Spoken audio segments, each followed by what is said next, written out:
qué gozo poder tenerla en medio de nosotros. Damos gracias por haber aceptado la invitación de alguien que dijo, hoy puede haber algo bueno en la iglesia. ¿Y cuántos creen que hay algo bueno y maravilloso en el día de hoy?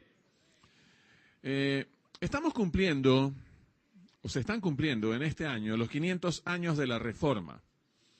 Hace alrededor de 500 años, un hombre llamado Martín Lutero entendió que las Escrituras no era solo la Biblia, no era solo para un grupo selecto de personas, donde ellos mismos escogían quienes podrían leerla e interpretarla con la intención de enseñar de acuerdo a algunos parámetros. Martín Lutero notó, con la ayuda del Señor, gracias a Dios por eso, él notó que la Biblia era para ti y para mí. Y hace 500 años sucedió eso, es lo que se llama la Reforma. A lo largo de este año, en distintos lugares del mundo, se celebra la Reforma, se celebran acontecimientos en torno a ese hecho histórico que marcó la vida de naciones y que por eso también ha marcado tu vida y la mía, al ser protestantes o al ser cristianos evangélicos, como nos conocemos acá en nuestra nación. Y el hecho de la Reforma es algo que de alguna manera tiene que impactar nuestras vidas, porque somos el resultado de una iniciativa de alguien que enfrentó a todo un mundo y a toda una cultura con la intención de demostrar que Dios estaba hablándole a toda la humanidad y no a un grupo selecto. Tú y yo seguimos siendo reformadores. Tú y yo seguimos siendo esos instrumentos de Dios para hablarle a la gente acerca del Dios vivo y acerca de las posibilidades que tienen de vivir conforme a los propósitos de Dios, al descubrir lo que Dios en la Escritura, en la Biblia, les habla a cada una de las personas y les dice cuánto les ama y cuánto quiere bendecir sus vidas. Hoy en la mañana tengo el privilegio de presentarles a ustedes a un amigo de la casa y amigo personal, que creo que también es un reformador y me ha invitado también a ser un reformador. Giovanni Pelayo, a quien conocí hace unos 20 años quizá, bajo unas circunstancias muy especiales en las Buenas Nuevas Central, ha hecho con nosotros, incluyo a mi esposa, con Mila y conmigo, una amistad muy significativa y para nosotros muy valiosa. Dios nos ha unido con un propósito que tiene que ver con reforma, que tiene que ver con transformación, que va más allá de las paredes de la iglesia. A lo largo de mes y medio, más o menos, pero con una inquietud en nuestros corazones de años, hemos estado trabajando con el propósito de equipar a la iglesia de una nación completa, y estamos trabajando en algo que a mediano plazo esperamos de alguna manera, confiamos en Dios que así ha de ser, puede impactar a toda una nación, puede impactar a todos los creyentes de una nación, a través del trabajo que pensamos hacer con los pastores de las iglesias de esta gran nación. Así que considero a Giovanni como un reformador en este tiempo, como un hombre que, dado el conocimiento que Dios le ha dado, le ha permitido acumular, dado la inquietud que hay en su corazón y de la manera como Dios le ha movido con tales intenciones, considero que lo que Dios nos está permitiendo hacer bajo la tutela de Giovanni será algo impactante. Solo quiero pedirles, antes de presentar a Giovanni y dejarles con el mensaje de esta mañana, solo quiero pedirles que en sus oraciones estén orando por nosotros, por estos dos matrimonios, Pelayo Carmona y Sibira Carnevali, de tal manera que Dios pueda usarnos como instrumentos para la transformación de la iglesia fuera de las paredes de nuestra iglesia en otra nación. Y no le estoy diciendo, no piense, ay, los pastores como que están pensando en irse y dejar la iglesia. No es ese el mensaje, ni siquiera eso ha pasado por nuestras mentes. No es el punto, ¿no? Es que vamos a trabajar desde nuestra nación apoyando a la Iglesia de España. Vamos a trabajar con una plataforma de educación que estamos desarrollando para los pastores de las iglesias de España. Quizá Giovanni pueda hablar un poco más a nivel de detalle de esto, si el tiempo lo permite o si él lo quiere hacer. Y en algún momento tendremos que visitar esa nación. En algún momento, en la medida que Dios así, de la misma manera lo permita, estaremos allá. Así que ore para que Dios nos respalde. Tal vez en su oración dice, Señor, que los pastores no se vayan. Está bien, ore como quiera, pero por favor ore para que Dios nos respalde, nos apoye y nos dé todo lo que necesitamos con la intención de hacer lo que Dios ha puesto en nuestros corazones. Es el preámbulo para presentar a un gran amigo. Giovanni Pelayo, ven conmigo por favor, Giovanni, le recibimos con un fuerte aplauso como alguien de la casa.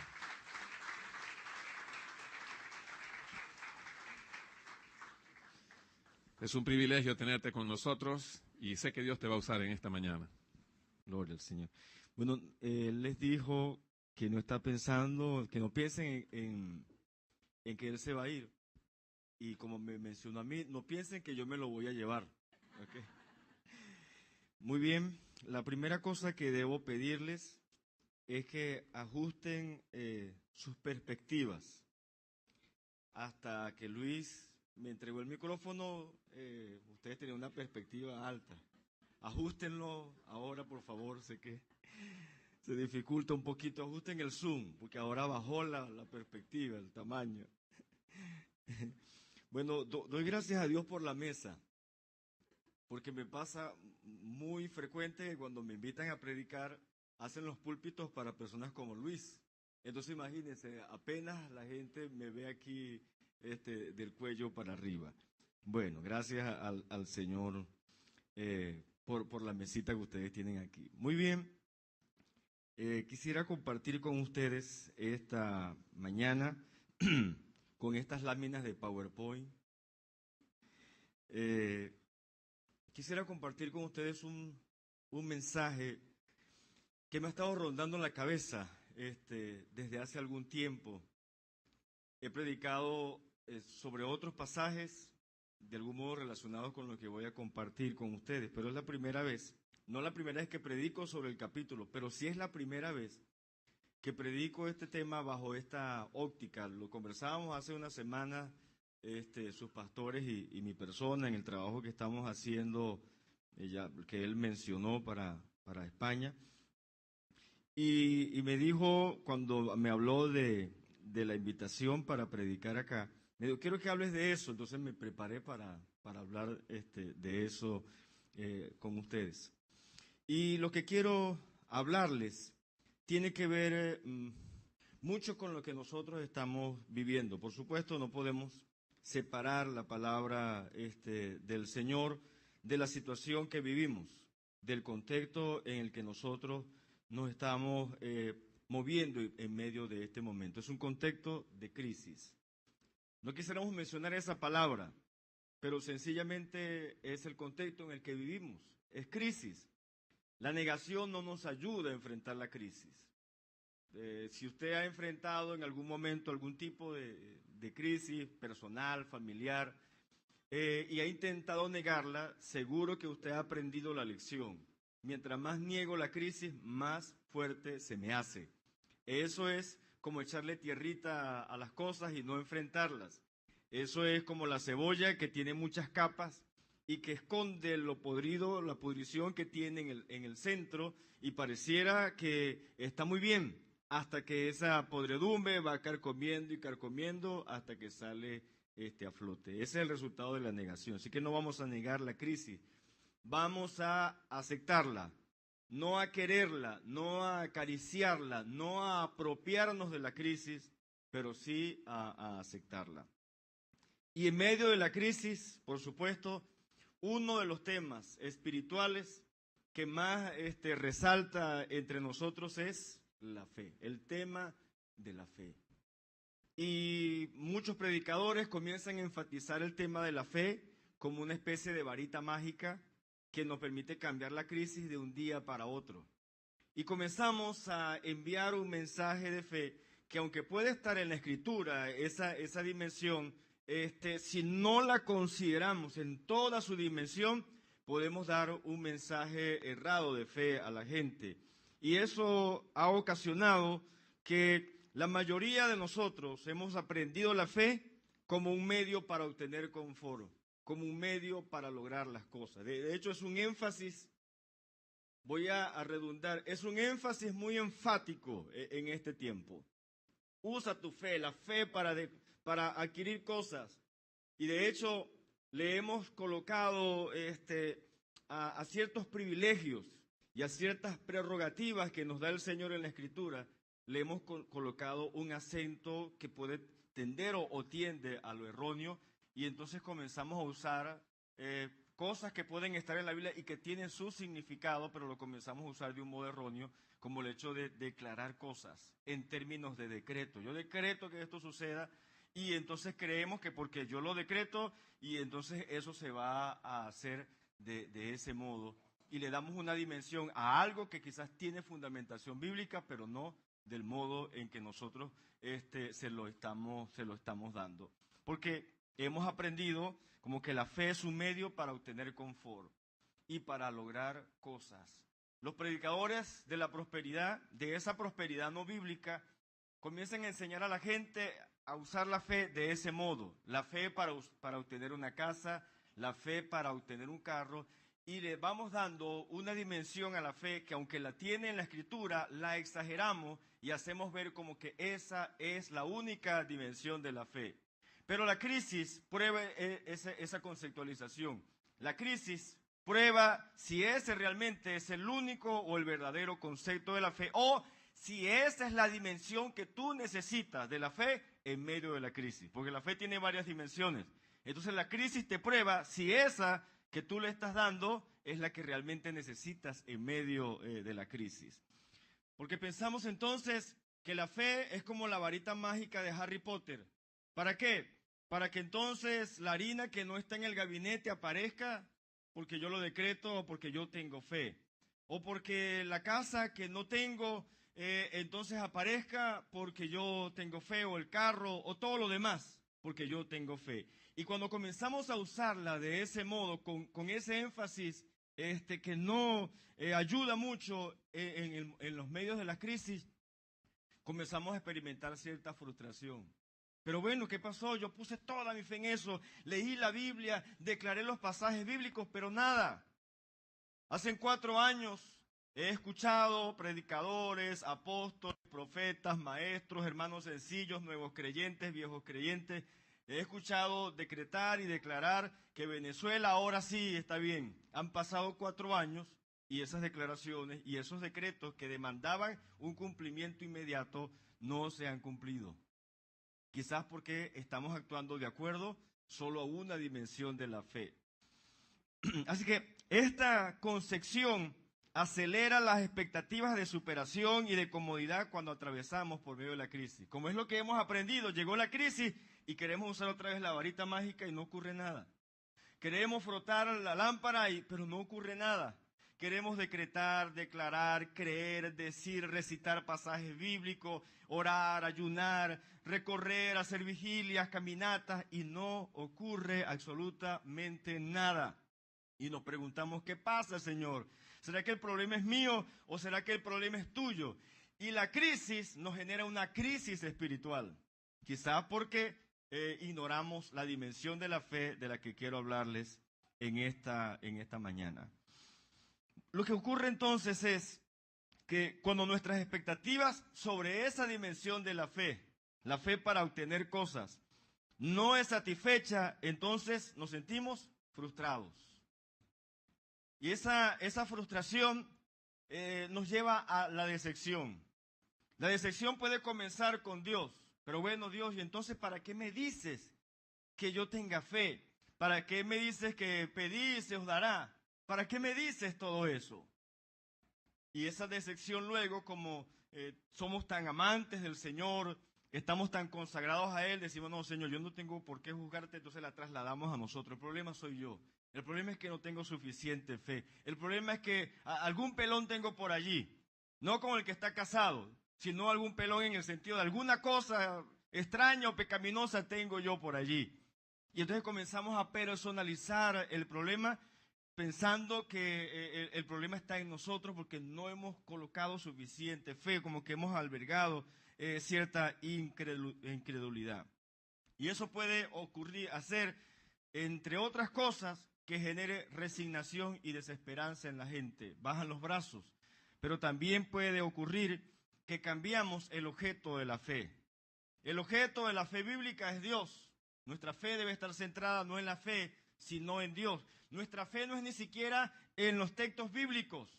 Nuestra fe es de quien hablan los textos bíblicos, es decir, en Dios. Muy distinto hacerlo de ese modo. Pero entonces puede que cuando ocurra esta decepción, cambiamos el objeto de la fe, entonces ya no es Dios.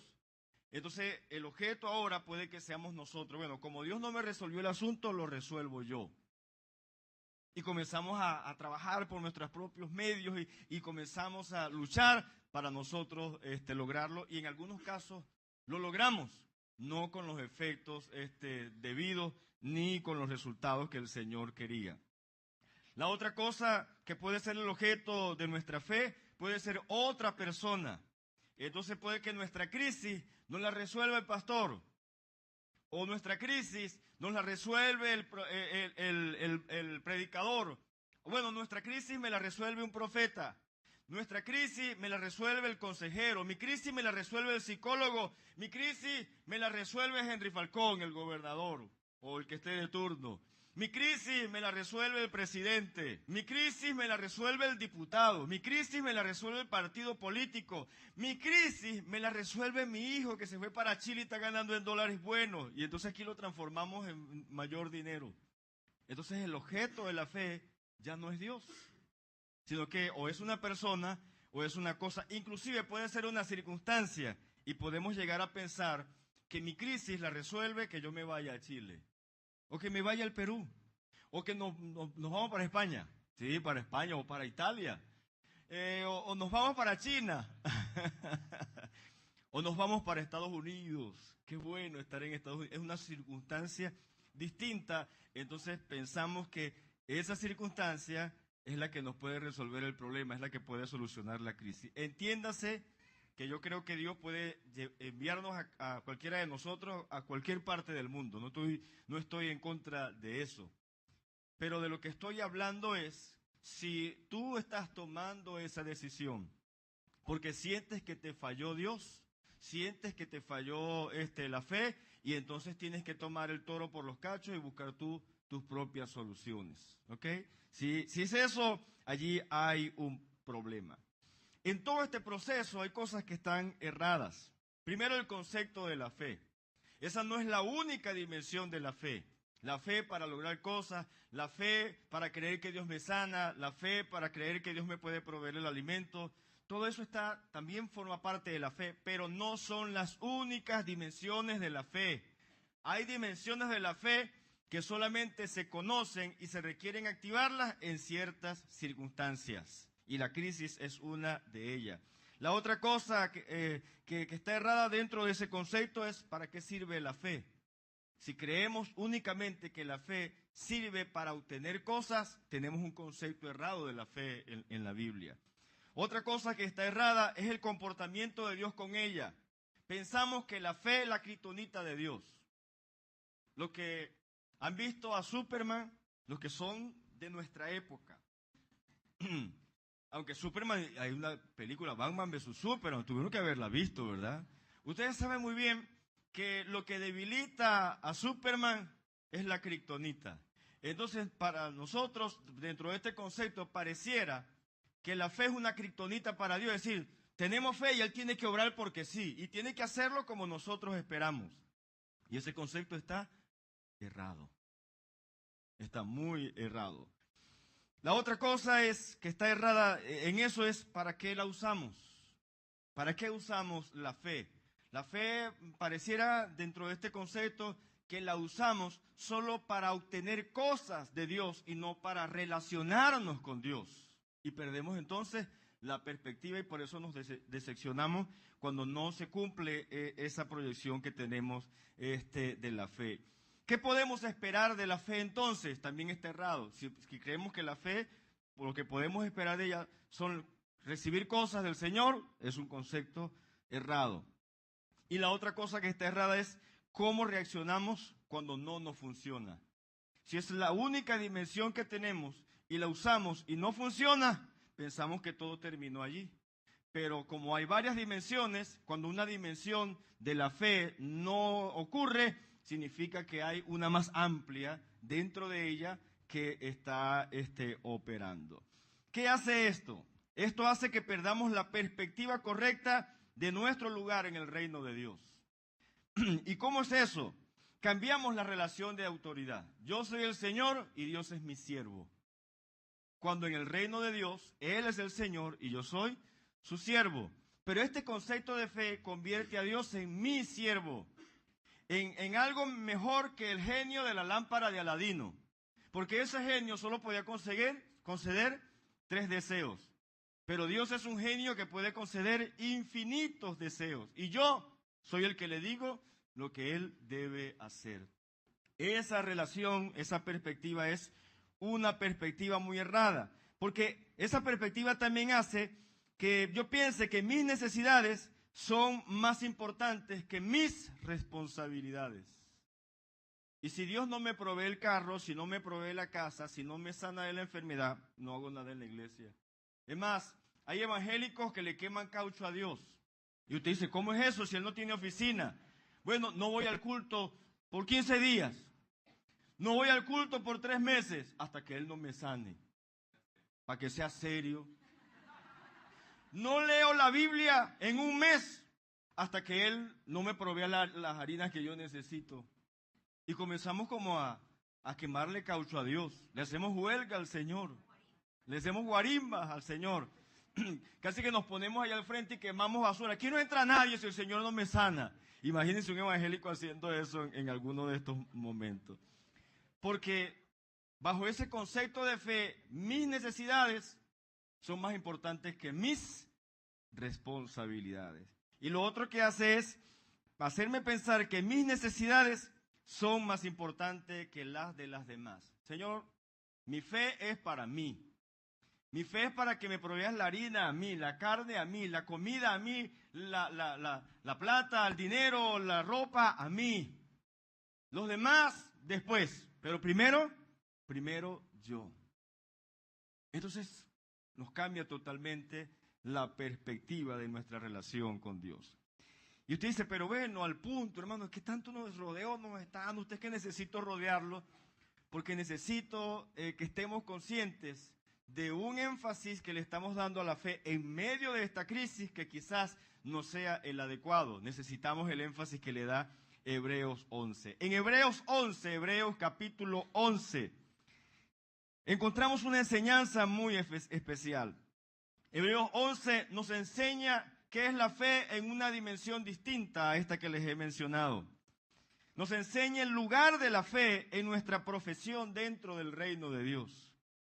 Nos enseña para qué nos sirve y en qué cosas usarlas. Y también, sobre todo, muy importante, nos enseña qué podemos esperar de Dios con la fe. Esas son todas las lecciones que encontramos nosotros en Hebreos capítulo 11. Voy a leer solamente un versículo, pero vamos a usar no solo el capítulo 11, sino el capítulo 10. Hebreos 11:2 dice, porque por ella alcanzaron buen testimonio los antiguos.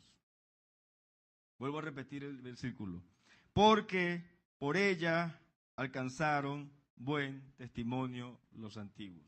Ese es el versículo en el que quiero basar el mensaje.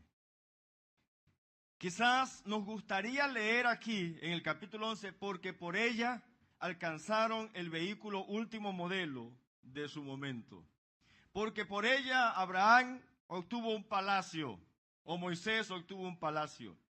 Porque por ella los hijos de Israel obtuvieron la tierra que fluía leche y miel. Porque por ella ellos se vistieron de las mejores ropas. Pero no es eso el énfasis de todo el capítulo 11, sino que lo podemos resumir en ese versículo.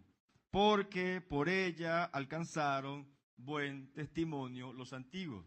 Y lo que nos está diciendo es, si los antiguos, si nuestros antepasados, eso que en el capítulo 12 dice, esa gran nube de testigos, alcanzaron buen testimonio, usando esta dimensión de la fe, ¿qué es lo que nos está invitando el Señor entonces a nosotros? Que alcancemos ese mismo buen testimonio. Pero vamos a encontrar en este capítulo una dimensión de la fe muy distinta a la que nosotros estamos acostumbrados. Así que lo primero que necesitamos hablar de esto es lo que es y lo que no es la fe. Yo le he colocado como título a este mensaje: fe en crisis o para la crisis. ¿Cómo vas a usar toda la fe? La fe en crisis, que es el concepto que ya di de fe, o fe para la crisis. El tipo de fe que se requiere para la crisis. Ok, hablemos entonces de lo que es y lo que no es la fe según Hebreos 11. Lo que es, hablemos primero de lo que no es, para que luego nos quedemos con lo que es, porque es mejor saber de primero lo que no es para quedarnos con lo que es. ¿Qué es? Muy bien, lo que no es la fe. Según Hebreos, la fe no es el medio para lograr objetivos humanos, carnales y terrenales enfocados en nuestra comodidad en este mundo sin Dios. No es eso. De hecho, uno de los temas que resalta es la patria celestial. Abraham buscó una patria que tiene la ciudad celestial, la que tiene fundamentos, cuyo arquitecto es Dios.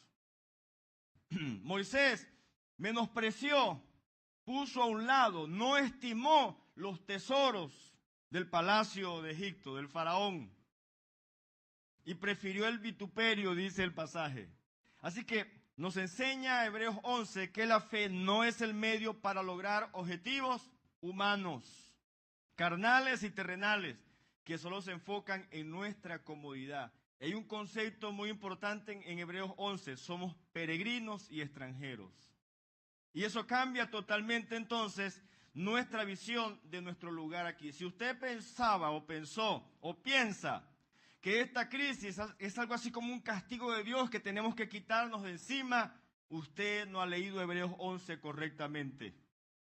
Porque si lee Hebreos 11, ahí encontramos un concepto de éxito totalmente distinto. Encontramos gente muriendo aserrada, apedreada, vituperados.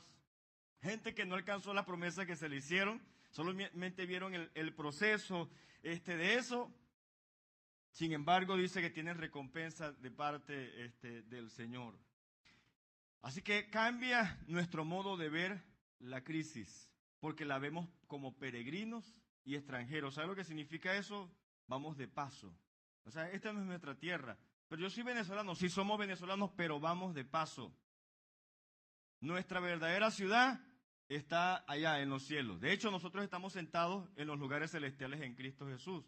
¿Cómo se verían las cosas desde el trono de Cristo Jesús? Si este fuera el trono de Cristo, ¿cómo lo veríamos? ¿Como lo estamos viendo ahora o lo veríamos de un modo distinto? Así que este concepto nos cambia todo eso. Lo que no es la fe, no es el medio para nuestra comodidad y placer.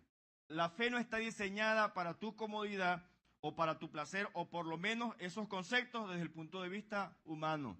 A veces lo que es incómodo para el concepto del mundo, en el diccionario del mundo, es la comodidad para nosotros. Y usted dice, ¿cómo es eso? Jesús. Para él era incómodo, si lo definimos desde el punto de vista del diccionario humano. Ustedes saben lo que es para él, que estaba acostumbrado a andar a sus anchas en el universo y venir a meterse en un cigote, no en el cogote, en un cigote. El cigote es el óvulo fecundado. Allí, él acostumbrado a andar, metido allí, y esperar que todos sus órganos se fueran desarrollando. Ser primero una especie de pescadito de esos que vemos pequeñitos, un renacuajo, y que se le diera un puntico nada más aquí, esto redondo y la espina dorsal. Y después estirarse por ahí un pedacito y otro pedacito por acá, y eran sus piernitas, y después unos pedacitos y eran los bracitos.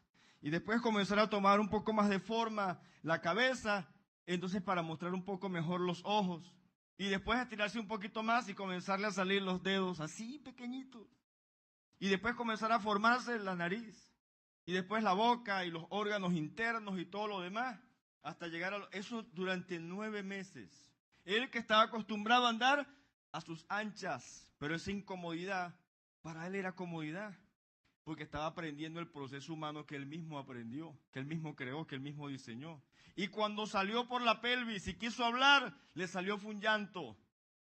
Y tener que María, imagínense, Jesús, el Hijo de Dios. Ahora, alguien tenía que alimentarlo porque ni siquiera por sus propios medios podía él alimentarse. Incomodidad total. Vivir en Galilea, donde estaba como el repele de los judíos. Los que se consideraban menos judíos, helenizados, transculturizados con la cultura griega y romana. Va a decir lo peorcito, pues, de los judíos. Y ahí fue donde creció él. Nació en un pesebre. La mamá fue un burro. Y así sucesivamente, incomodidad. Pero para él esa era la comodidad de hacer la voluntad del Señor. Así que la fe no es el medio para nuestra comodidad y placer, por lo menos del mismo modo que el mundo lo plantea. La fe tampoco es el medio para convertir a Dios en nuestro genio de deseos infinitos. Eso nos dice Hebreos. No se trata de que Dios te conceda tus deseos. Eso es lo que nos dice Hebreos. Hay una dimensión mayor para eso. Ahora, ¿qué es lo que es la fe según Hebreos 11? Es el medio para lograr nuestro principal objetivo espiritual, la eternidad con Dios en la patria celestial. Ese es el principal propósito de la fe que la define. La fe es el medio para que tú logres un objetivo espiritual, el principal, tu eternidad con Dios. Así que mientras estés en esta tierra, la fe te sirve de herramienta, de instrumento, de medio para que tú puedas lograr ese objetivo. No significa que te sirve solo para la eternidad, por supuesto. Si te estoy diciendo que te sirve en el presente y en el futuro para que tú llegues a la eternidad adecuadamente, significa que tiene valor en el presente, pero es con funciones o con orientación hacia la eternidad. El mientras tanto es para que camines adecuadamente para que puedas ver eso. En el capítulo 10, inclusive en el mismo capítulo 11 y luego en el 12, te hace ver eso. Dice, mantengamos firmes, sin fluctuar, la profesión de vuestra esperanza, dice el escritor de los Hebreos.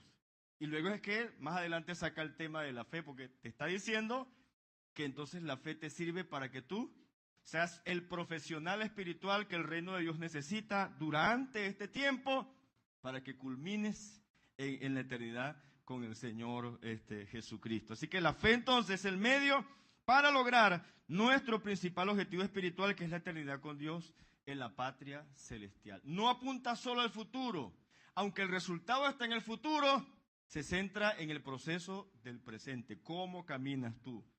La fe también es el medio para no perder ni fracasar en pos de ese objetivo espiritual. En versículos anteriores, en el capítulo 10, en el versículo 35, por ejemplo, dice, no perdáis pues vuestra confianza que tiene grande galardón. Así que nos está hablando de que la fe, como ese instrumento que Dios nos da para vivir el presente, de modo que alcancemos nuestro gran objetivo espiritual, se centra en que no perdamos cosas y que no fracasemos. A veces puedes obtener la cosa de Dios que le estás pidiendo a Dios, pero fracasar en tu caminar hacia ese gran objetivo espiritual. ¿Cuántas personas el Señor les concedió lo que le pedían en términos de cosas? Y tuvieron la cosa, pero perdieron al Dios de la cosa. Muy bien, ¿qué otro concepto de la fe nos da Hebreos 11? Es el medio para alcanzar buen testimonio ante Dios y ser galardonados por Él. Por eso leí el versículo 2. Porque por ella alcanzaron buen testimonio los antiguos.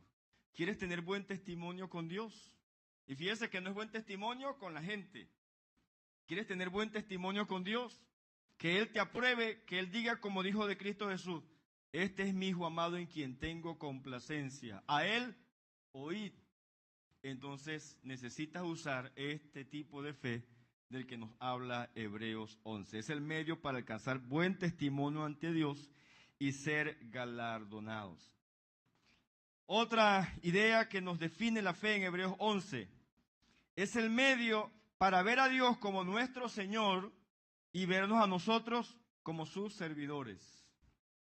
Así que restaura la perspectiva, la verdadera relación de autoridad en el reino de Dios. Él es el Señor y yo soy su siervo. Y define qué tipo de Señor es. Dice, Él es fiel. La fe se define no por la cantidad de confianza que tú tengas en Dios, sino por el grado de fidelidad de Dios. Sin fidelidad de Dios, tu fe no serviría de nada, si no tienes conciencia de la fidelidad de Dios. Así que todo el libro de Hebreos nos habla de que Dios es fiel. Hebreos 11 nos dice que Dios es fiel. Está dentro de lo que los teólogos llaman atributo moral de Dios, que es un atributo por medio del cual Él se define en relación con sus criaturas, es decir, con los seres humanos. Así que en relación con usted y con Él, Dios es fiel. Por eso dice que aunque nosotros seamos infieles, ¿qué dice? Él permanece fiel. Pero no solamente porque Él cumple sus promesas, sino porque fiel también significa fiabilidad, en el sentido de que yo puedo esperar siempre que Dios va a comportarse como Él dice que se va a comportar. No se va a comportar de un modo distinto. Dios no va a frustrar las expectativas que tú tienes de lo que Él ya te ha revelado. Si tú tienes una expectativa diferente a como Él se reveló en la Biblia, entonces te vas a frustrar porque Él no va a actuar como tú quieres. Él va a actuar es como Él es. Así que la fidelidad de Dios está conectada con nuestra fe. Tú debes tener fe porque Él es fiel para comportarse de acuerdo a sus bondades. Por ejemplo, si Él ha dicho que ya conoce mis necesidades antes de que yo se la pida, entonces tú debes orar de ese modo y no del modo desesperado y casi guarimbero con el que nosotros a veces oramos al Señor. Te voy a mandar una guarimba aquí, casi que quemamos páginas de la Biblia ahí enfrente del culto de nosotros, el lugar donde oramos al Señor para que Él nos responda. Así que la fe nos pone en perspectiva. Él es el Señor y es muy fiel y nosotros somos sus servidores. Él está obligado a hacer que mi servicio sea de la mejor manera, sea un servicio de altitud. Ok, con todo esto en mente, ahora es que comenzamos el mensaje, ya casi me están haciendo así, ¿verdad? No es así. Ahora respondemos entonces la pregunta. Entonces, por todo lo que hemos dicho, ¿para qué nos sirve la fe en medio de la crisis? ¿Puro para pensar en la eternidad? ¿Puro para pensar en que Dios es fiel? ¿Y de qué me sirve eso para poner comida en la mesa? ¿De qué me sirve eso para enfrentar la semana con la demanda de tener que pagar los pasajes diarios? Y de tener que gastar por aquí y por allá. ¿Para qué me sirve eso si sigo viviendo en la misma presión con la que entré aquí al culto? ¿De qué me va a servir eso entonces? De modo general, lo que nos enseña Hebreos 11 es que la fe en medio de la crisis nos sirve para mantenernos en la perspectiva correcta. Cabeza fría. De modo que tomemos las decisiones correctas. Hay mucha gente que está tomando decisiones desesperadas y están durmiendo en las calles de Cúcuta o están pasando trabajo por allá en algún país donde se fueron. Las decisiones correctas, asumamos el comportamiento correcto después de haber tomado esa decisión correcta y lo más importante, recibamos el galardón correcto de nuestro Dios.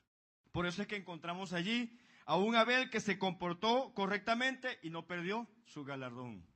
Encontramos a un Enoc que se condujo correctamente y no perdió su galardón. Encontramos a un Noé que se condujo correctamente y no perdió su galardón. Encontramos a un Abraham, a Sara, a Jacob, Moisés, Josué, Rahab y los que faltan por contar, que lo dice el capítulo 11, que se condujeron correctamente y no perdieron su galardón. En esa lista tú tienes un espacio en blanco donde podría anotarse su nombre, pero solo si usas la fe de este modo adecuado. ¿Cómo entonces la fe nos sirve en medio de la crisis? Ya lo dijimos, para tener la perspectiva correcta, tomar las decisiones correctas, comportarnos correctamente de acuerdo a esas decisiones y recibir el galardón correcto del Señor. Así que la fe cambia mi modo de ver a Dios. La fe para la crisis cambia mi modo de ver a Dios. Versículo 6 del capítulo 11 dice: sin fe es imposible agradar a Dios, porque es necesario que el que se acerca a Dios crea que le hay y que es galardonador de los que le buscan. Así que cambia mi modo de ver a Dios porque destaca a Dios como Señor.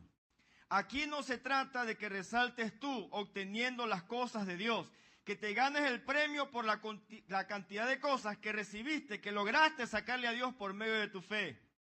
sino que aquí el que resalta es el Señor, por su modo de actuar, su modo fiel de hacer las cosas. Él es el Señor.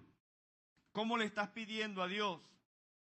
¿Le estás pidiendo como Señor o le estás pidiendo como el genio de la lámpara de los deseos infinitos?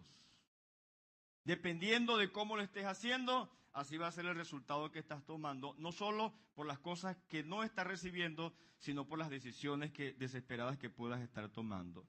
Esto destaca uno de sus más fuertes atributos, que es el atributo de la fidelidad, como ya se los dije. En relación con sus criaturas, Dios es fiel. ¿Por qué hablamos del traslado de la iglesia? ¿Por qué venimos al culto los domingos? ¿Por qué nos privamos de lo pecaminoso? ¿Por qué nos esmeramos en estudiar la Biblia y vivirla? Sencillamente porque nos enseña que nosotros un día estaremos con Él en la eternidad y nosotros queremos llegar hasta allá. Y creemos que Él es fiel para cumplir eso. Yo tengo 34 años, voy a cumplir 35 años de vida cristiana, 30 años de ministerio. Y desde los comienzos de mi vida cristiana, en el año 76, se decía que Cristo viene pronto. Ya viene ya, prepárense y todo lo demás. Pero han pasado más de 30 años y Él no ha venido. Pero yo no me he desesperado, porque yo sé que Él vendrá. Lo que no dijo fue cuándo. Como no dijo cuándo, por supuesto que entonces sencillamente, si no ha venido, es porque no ha venido. Si yo estoy aquí, a menos que yo tenga por ahí un cable pelado, pero si yo estoy aquí, es porque no ha venido. Y si ustedes están aquí, también. Así que, gloria a Dios, porque todavía no ha venido. Por su iglesia, esperamos ese traslado. Él es fiel. Y eso también nos hace esperar de Él lo adecuado. ¿Qué podemos esperar de Dios? ¿Solo cosas o a Él? ¿O propósitos? Nos hace ver entonces que cuando nosotros vemos a Dios adecuadamente, si Él nos permite vivir la crisis similar que vive la gente que no lo tiene a Él, es porque tiene propósitos más elevados. No es un cuento cristiano, no es una expresión de resignación o de desesperanza cuando decimos el Señor tendrá propósitos mayores con lo que nos está pasando. Pero muchos estamos aprendiendo cosas que no hubiéramos aprendido en otras circunstancias. Por ejemplo, muchas de las mujeres han aprendido a ahorrar un poquito más las cosas en casa. Que antes se podría el arroz, se echaba a perder la pasta, ahora no. Porque ahora ahorramos. Por decir cosas sencillas, comenzamos a priorizar lo importante. Antes agarrábamos la quincena y compramos a veces unas tonterías. Nos íbamos para las tiendas de todo a 999 y compraba un parapetero que cuando llegamos a la casa no sabíamos qué íbamos a hacer con eso. Pero ahora no. Ahora cuando usted agarra la platica, usted comienza a decir, esto es para esto, no, para allá nada, para esto y para lo otro. Así que estamos aprendiendo a priorizar, a ser eficientes, que es un concepto administrativo importante en medio de otras cosas. Fíjese, la iglesia, ¿qué ha ocurrido? Entre otras cosas positivas dentro de la crisis, dentro de lo negativo, que entonces hemos aprendido a hacer labor social no eventual, sino continua, como un estilo de vida. Ustedes lo han experimentado aquí y he visto muchas otras iglesias. Ayer estuve apoyando a un hermano que dijo, yo tengo que hacer algo al ver tanta necesidad. Y entonces tiene más de un año usando un negocio que él tiene, lo convirtió en un comedor los días sábados para darle comida a la gente pobre que no tiene que comer ese día. Y no lo hace eventualmente, lo hace regularmente. Inclusive hay iglesias que lo están haciendo diariamente. Entonces ya no es algo eventual, sino que es un estilo de vida. Porque sencillamente la crisis nos ha hecho ver cosas que no veíamos cuando no la teníamos. Entonces comenzamos a esperar lo adecuado de Dios. ¿Qué es lo que podemos esperar realmente de Dios? Y nos damos cuenta que hay cosas que no son tan importantes como nosotros creíamos. Y entonces que hay cosas más importantes como mi comunión con Él, mi sentido de responsabilidad.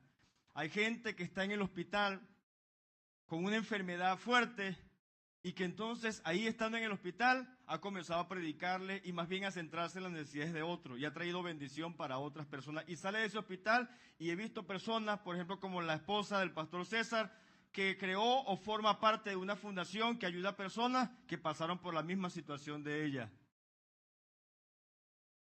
Entonces allí hubo un cambio, allí hubo algo más que cosas, hubo un cambio en la persona y hubo un cambio que le permitió a ella centrarse más en las responsabilidades. ¿Qué esperas tú del Señor? ¿Lo esperas a Él o esperas las cosas de Él? A veces esperamos cosas que Él no va a hacer.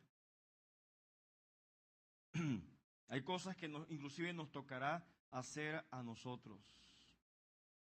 Cuando yo leo Hebreos 11, no veo a Dios sustituyendo a Abraham en su salida de Ur. Abraham, Dios le dijo, te voy a bendecir, pero tienes que salir, así que él salió, obedeció, anduvo de aquí para allá y él no vio la promesa cumplida, pero él hizo la parte que le correspondía. Entonces a veces le estamos pidiendo a Dios ver ya la promesa cumplida de una nación allí, hablándole en términos de la experiencia de Abraham, ya formada, cuando lo que Dios me dijo es, no, simplemente tú vas a darles el hijo para que eso ocurra. ¿Qué vas a dar tú dentro del proceso de Dios para bendecir a Venezuela? ¿Qué vas a dar tú? Eso es lo que puedes esperar del Señor. De repente estamos esperando cosas de Dios que no son las que Él quiere para nosotros.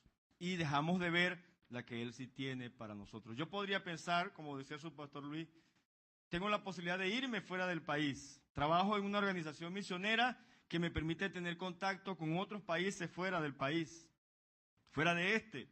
Estuve en España y todos me preguntaban, la pregunta de rigor era, ¿se va a quedar? ¿Se viene para quedar? Yo decía, no, ni vengo a turistear tampoco, yo vine a ministrar. Cumplimiento de 27 años de un llamado que el Señor me había hecho y lo estaba viviendo en ese momento.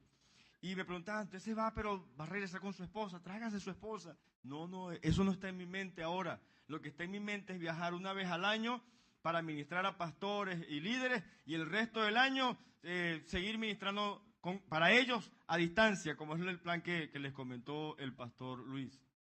Así que lo que yo puedo esperar de Dios es que mientras yo esté aquí en este país, en medio de la crisis, el Señor va a ser mi proveedor. ¿Y qué más puedo pedir? Si en medio de la crisis, hace 2 años, recibí un vehículo sin yo poner medio, me dieron así las llaves en mis manos.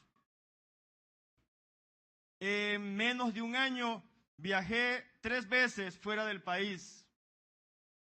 Sí, la primera vez con 2 bolívares de los viejos, que ya no valen, ¿verdad? En el bolsillo. La segunda vez como con 200 bolívares. Y para España sí llevaba como 10.000 bolívares que me habían dado en una ofrenda.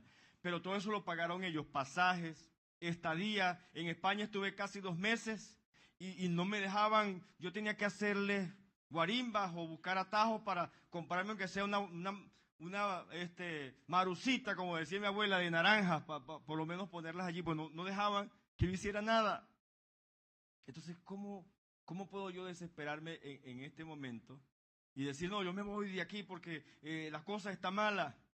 Recuerden que cuando tenemos una fe como la que les dije, de puro obtener cosas, entonces mis necesidades son más importantes que la responsabilidad. Yo tengo necesidad en este país, pero también tengo responsabilidad. Así que yo me centro en mi responsabilidad porque el Dios que me llamó me dijo un día, encárgate tú de mi obra que yo me encargo de tus necesidades, y así ha sido.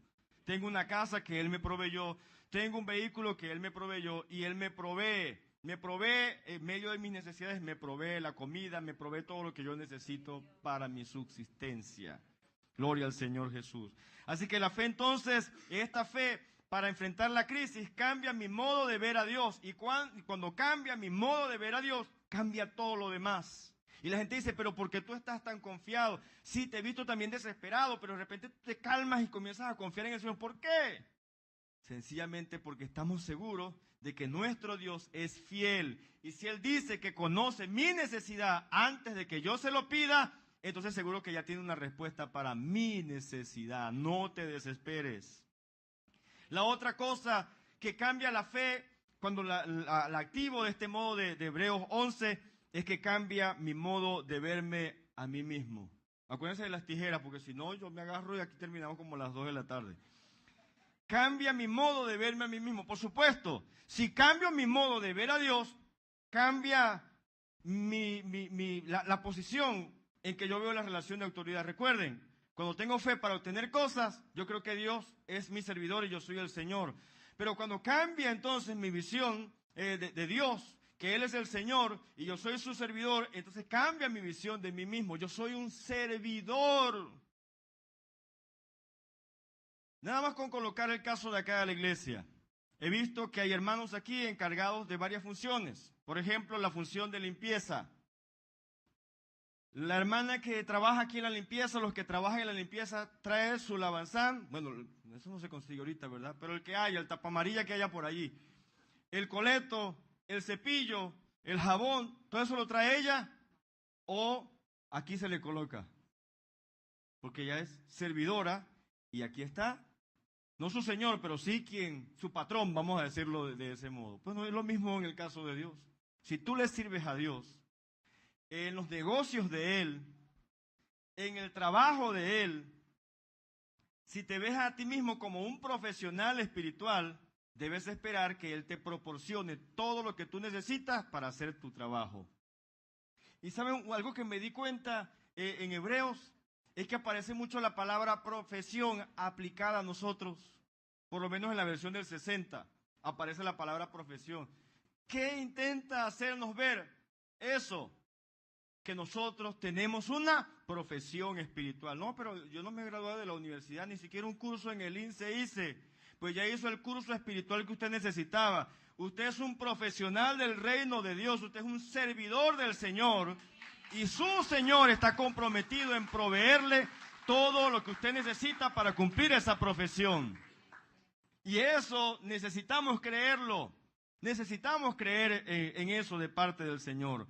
Cuando nos vemos de ese modo, como un profesional espiritual, entonces entendemos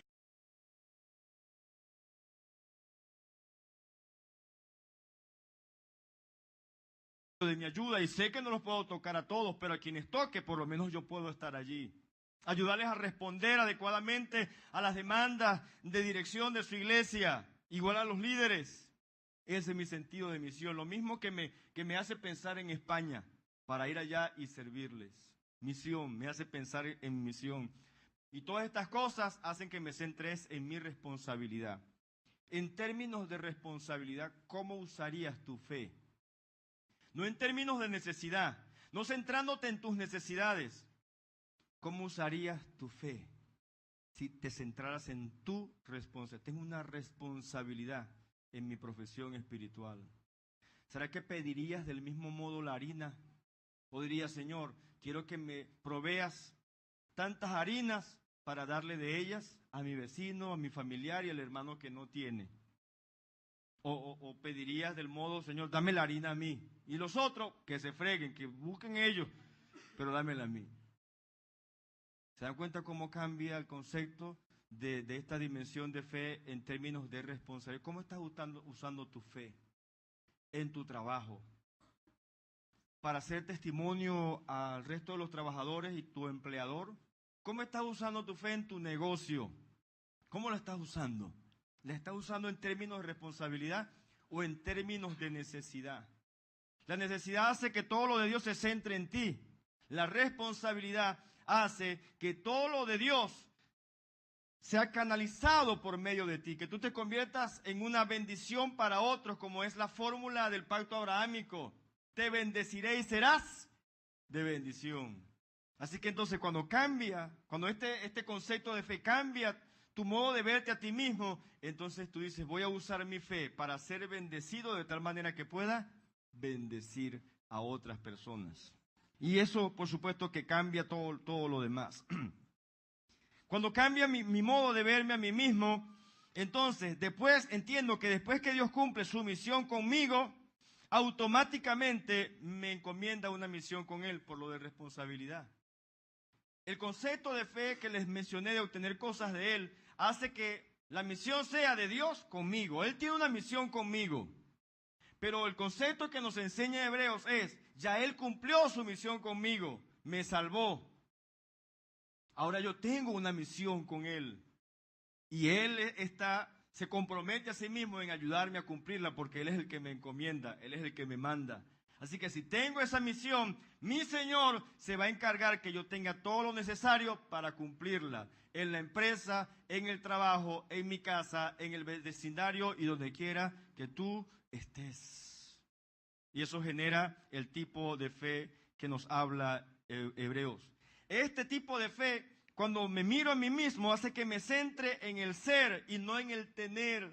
El otro concepto de fe hace que yo me centre en tener cosas, no importa cómo yo sea, si sigo siendo inmaduro, si sigo siendo incrédulo, si sigo siendo irresponsable, si no me sigo esforzando por las cosas, no importa, tengo las cosas de Dios. Pero resulta que este concepto de fe, esa es la señal. Ok, ese concepto de fe hace que me centre más en el ser que en el tener. El otro concepto enseña es que tú tengas. Pero uno ve que hay gente que tiene de Dios y sigue siendo tan inmaduro. Pero Hebreos 11 nos dice, primero es tu ser. Si tu fe no desarrolla tu carácter, no estás usando la fe adecuadamente. Porque tu fe tiene que relacionarte más con Dios, tienes que hacerte confiar más en el Señor, de tal manera que te levantes cada mañana pensando que vas a llegar a tu empresa y que Dios va a prosperar tus esfuerzos.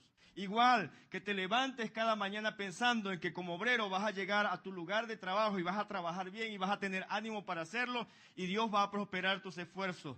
Que cuando tú te levantes cada mañana y trabajes por tu familia para amarlos más y todo lo demás, Dios también va a prosperar esos esfuerzos de modo que tengas una mejor familia y puedas llegar a ser un mejor padre o una mejor esposa o una mejor madre o un mejor hijo, en fin. Que haya un cambio en la vida tuya. Si usted está usando la fe y no madura, esa no es fe. Esa es otra cosa, pero no es fe.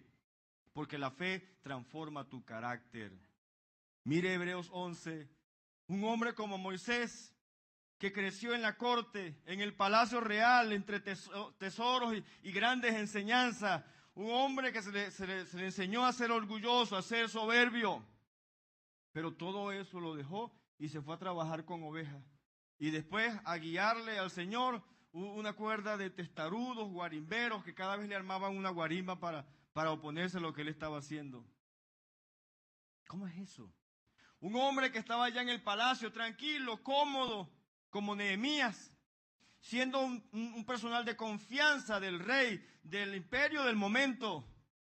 ¿Qué hizo que ese hombre se viniera para una ciudad destruida, los muros derribados, las casas quemadas, puro monte por aquí, monte y culebra lo que había allí, y se vino para acá a construir un muro y a revivir una ciudad insignificante si la comparamos con el resto del imperio?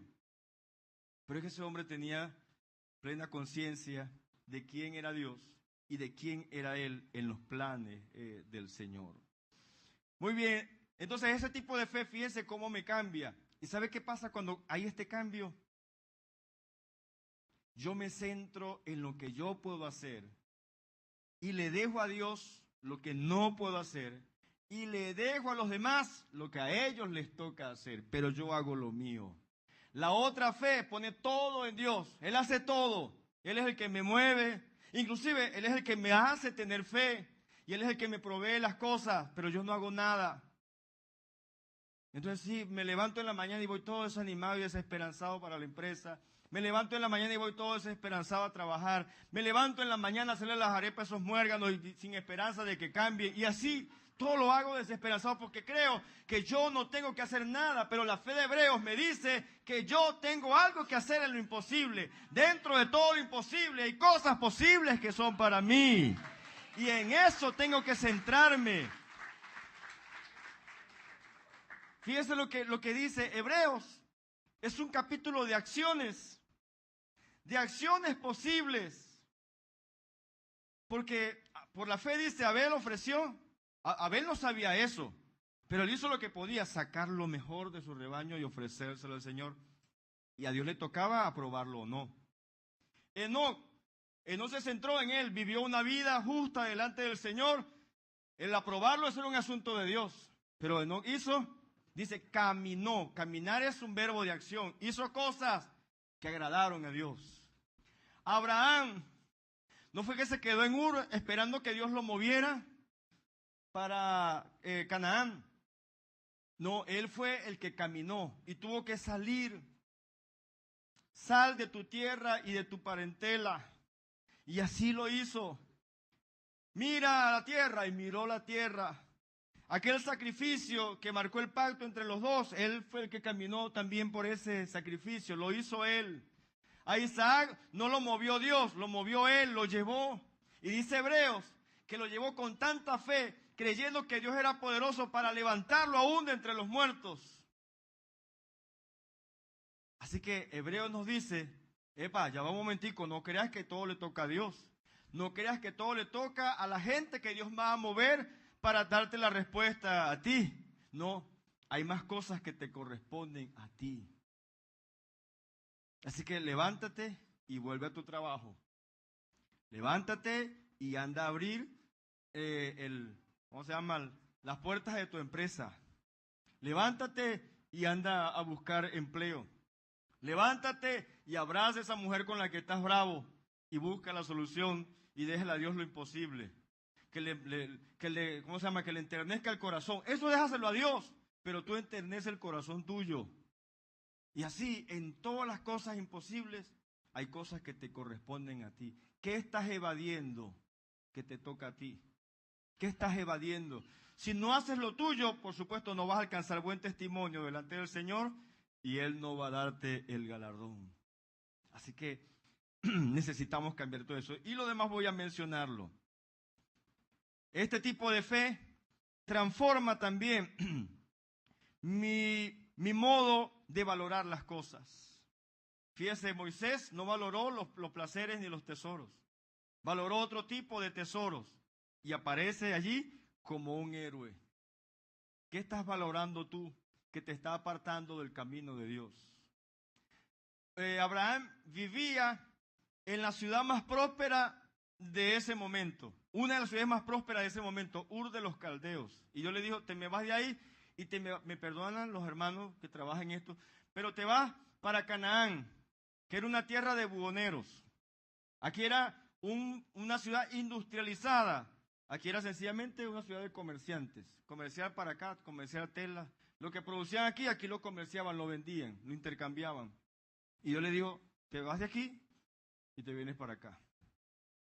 Así que él desvalorizó esto y valoró no esa tierra, valoró la voluntad del Señor.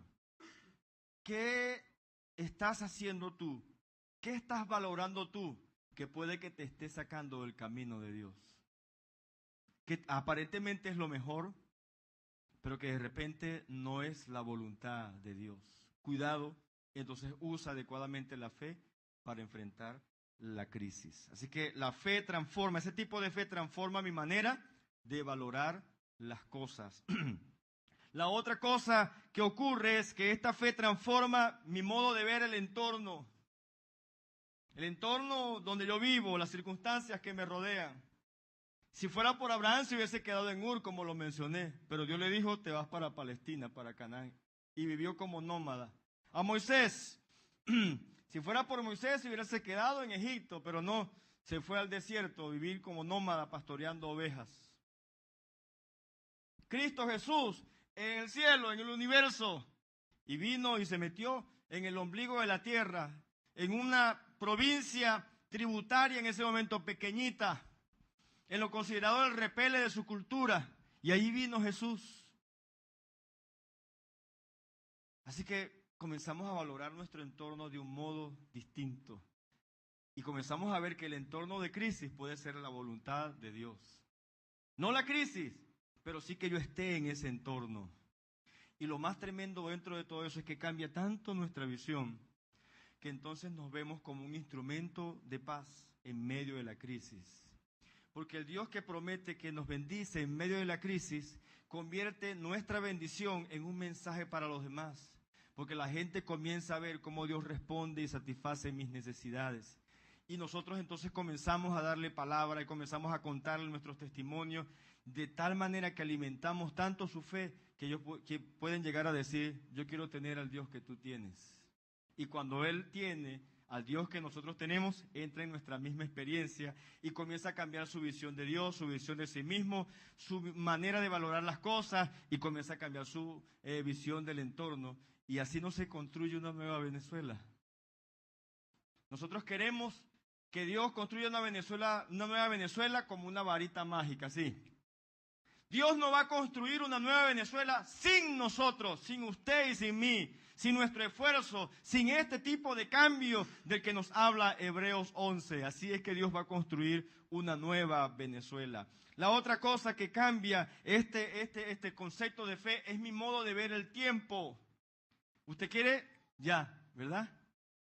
Venía escuchando un mensaje que la predicadora hablaba de eso, de que nosotros preguntamos ¿hasta cuándo? Yo he preguntado, ¿cuántas veces le dice el Señor hasta cuándo? ¿Hasta cuándo? Porque ese concepto de fe del que hablamos al principio nos genera desesperación, porque lo queremos ya, nos hace centrarnos en un suceso. Pero la fe de Hebreo nos habla de un proceso. El proceso de Dios. El proceso de dónde comenzó el camino y dónde termina. Ese proceso nos dice para la iglesia que nuestro camino termina el día del traslado de la iglesia, cuando Cristo venga por su iglesia y nos arrebate y nos lleve a sus moradas celestiales. Ahí termina. Mientras tanto, hay un proceso. Y en ese proceso yo tengo una parte. Mi vida cumple una misión dentro de ese proceso. Entonces mi visión del tiempo cambia. Ya no quiero andar así, sencillamente porque ya lo que me interesa es que Dios ande conmigo independientemente del tiempo. Y la otra cosa que cambia, y ya esto es lo último, es que transforma, sí, ya me dijeron lo último, ¿verdad? Transforma mi modo de mirar la crisis y el sufrimiento. Cuando yo cambio todo esto, ya la crisis no es crisis, sino que la crisis es mi campo de misión. Entonces Abraham miró y dijo, aquella tierrita de buhoneros, aquella tierrita de comerciantes, para allá voy porque voy a cumplir una misión. Y Nehemías dijo, aquel lugar quemado, aquellos muros derribados, no, para allá no voy. No dijo eso. Él dijo, para allá voy. Ese es mi lugar de misión. Gente que buscaron la crisis. Jesús dijo, todos esos están perdidos. Esa tierra es un desastre. Y dijo, para allá voy.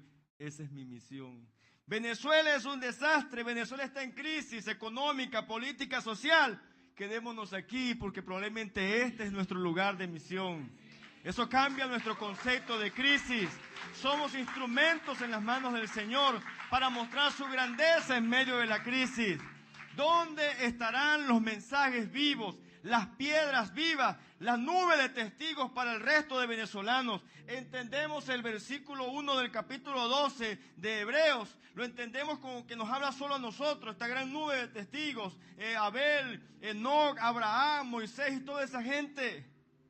Pero ese versículo está escrito también para el resto de los venezolanos. Y la gran nube de testigos de los venezolanos no se queda en los últimos versículos del capítulo 11. Se sigue escribiendo y lo escribimos con tu vida y con la mía. Entonces va a decir, por la fe, Luis Ibira, ¿qué? A ver, agarra una hojita cuando llegues a tu casa y escribe tu versículo de Hebreos 11. ¿Qué dirá al final? ¿Qué dirá mañana? Por la fe, Graciela, ¿qué? Por la fe, Lucy, ¿qué? Por la fe, Franklin, ¿qué? Por la fe, María, ¿qué? Ese qué lo ponemos nosotros. Vamos a estar de pie.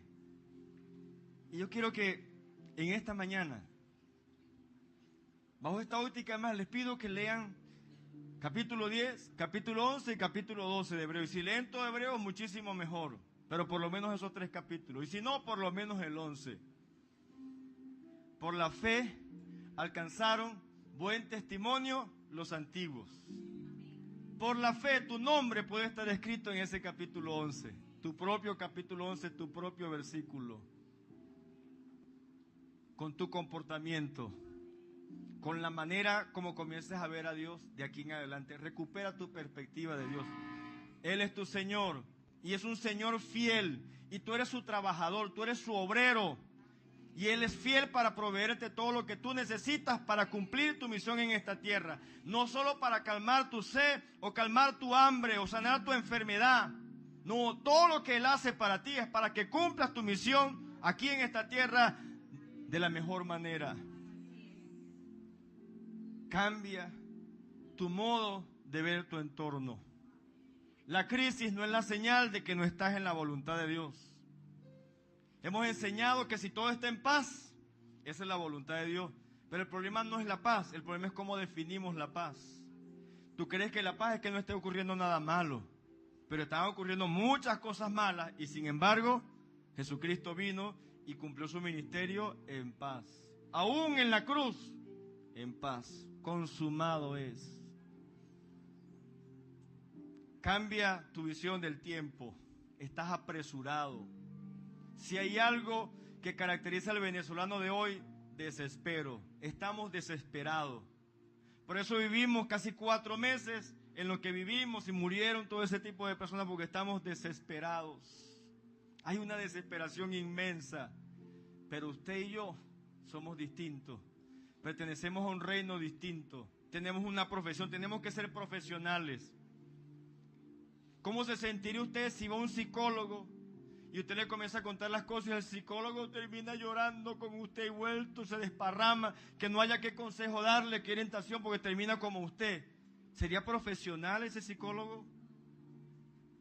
Aunque él esté reventándose por dentro, ha aprendido a mantener el control porque sabe que con cabeza fría es que puede ayudar a su paciente.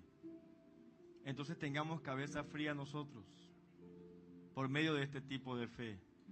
La fe que es el medio no para lograr cosas de Dios, sino para lograr el objetivo espiritual principal, la eternidad con Cristo Jesús, y mientras tanto nos ayuda a tomar la perspectiva correcta, las decisiones correctas y el comportamiento correcto para obtener el galardón correcto del Señor. Yo no sé cómo Dios les ha hablado a ustedes, a cada uno de ustedes en esta mañana, pero quisiera que nos tomáramos unos minutos para que dejáramos asentar la palabra de Dios en sus corazones.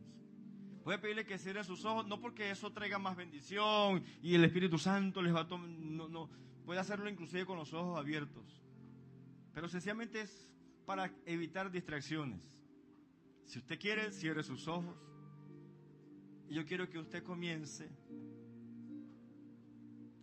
a hablar con el Señor. Y si en esta mañana usted se ha dado cuenta que estaba cometiendo el error de tener ese tipo de fe que solamente ve a Dios como un genio para concederle deseos, creo que sería un buen momento para pedirle perdón al Señor por haberlo presionado, por haber intentado hacerle huelga al Señor, por haber intentado manipular al Señor para que le diera lo que usted quisiera. Y si encuentras que tienes un alto grado de desespero en tu vida, creo que también es un tiempo para pedirle perdón al Señor, porque los hijos de Dios no debemos desesperarnos. Ante la presión, sencillamente esperamos en Dios. Si ante el problema que tienes en tu casa, o en la empresa, o en tu trabajo, tú habías decidido abandonar y evadir ese problema, creo que es un buen momento para decirle, Señor, no, esa crisis me meto en ella, porque esa crisis yo la gano por medio de la fe que me relaciona contigo, la fe que me transforma, la fe que me cambia, la fe que me hace centrar en las cosas que yo debo, en las cosas que son de mi responsabilidad. Si alguno de ustedes ha estado pensando en renunciar a algo por el desespero, por estar centrado solo en lo que otros pueden hacer por ti y no en lo que tú puedes hacer por ellos, entonces es el momento para desistir de esa decisión y asumir tu responsabilidad. Porque a partir de hoy, tú vas a escribir un versículo del capítulo 11, el tuyo. La historia que no se ha contado, como dice en hebreo, y faltan aquí por contar, bueno, esa es la historia tuya. Así que vas a comenzar a escribir tu propio versículo del capítulo 11 de Hebreos con el modo correcto de usar la fe en Cristo Jesús y el comportamiento correcto. Señor, en el nombre de Cristo Jesús, Padre querido, me considero solo un instrumento tuyo para atizar el interés, para despertar la curiosidad de tu pueblo que me ha escuchado en esta mañana. Acerca, Señor, del concepto de fe que tú nos das en Hebreos 11. Esa fe instrumental, esa fe que es el medio y no el fin, Señor, para relacionarnos mejor contigo, para cumplir nuestra responsabilidad mejor en esta tierra, para manejar las crisis adecuadamente. Así que te pido, Espíritu Santo, que a partir de este momento comience, Señor, a desatarse una experiencia sin igual en la vida de cada uno de mis hermanos aquí presentes, Señor, en relación a este tema de fe. En el nombre de Cristo Jesús, que esta fe, Señor mío, comience a derribar, comience a derrumbar, Señor, todo pensamiento que se ha erigido contrario a la fe que tú nos planteas en Hebreos. Todo orgullo, toda soberbia, Señor, toda incredulidad, Señor, rebánala, Dios mío. Y al mismo tiempo te ruego que rellenes toda desesperanza, rellenes toda resignación, rellenes, Dios mío, toda debilidad, rellenes todo brazo caído, rellenes, Señor, toda renuncia, toda evasión, la rellenes, de modo que crees una autopista, Señor, para mostrar tu gloria, para convertir a cada uno de mis hermanos, convertirnos a cada uno de nosotros en peregrinos, Dios mío, que andamos por las calles de este mundo, Señor, mostrando un mensaje vivo con nuestras vidas, llamando a la gente a creer en ti, Señor, llamando a la gente a alcanzar buen testimonio delante de ti. Ya no más fe en crisis, Señor, sino fe para la crisis, fe para atravesar la crisis, no para quedar atravesados en la crisis, Señor. Obra en medio de cada una de la vida de mis hermanos, que sean transformados, Dios mío, sus enfoques, sus perspectivas de la crisis en este momento, de tal manera que sus circunstancias se conviertan, Señor, en tu oportunidad para impactar la vida de la gente que lo rodea y para transformar a esta nación de modo que demos a luz esa nueva Venezuela de la que tanto hablamos, Señor, en el nombre de Cristo Jesús.